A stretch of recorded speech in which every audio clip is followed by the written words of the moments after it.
crap. Who are you? Well, I'm King Arthur. No, you're not. On what account? You don't look like him, and you just dragged him off stage. Well, okay, you caught me. I'm from the future, and I'm here to save you from oppression! What's oppression? What's oppression? Oppression is everywhere! You're standing on it! What? Him?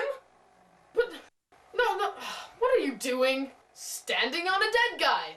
I'm not dead yet. Why are you standing on a... Just never mind. Does anybody have any titanium around here? What? This stuff? No, well, yeah, you're not supposed to touch it. Well, fine, I'll just call my mom. But what about saving us from oppression? Well, you guys don't even know what oppression is. So how can I save you from it? Oh, there's my mom.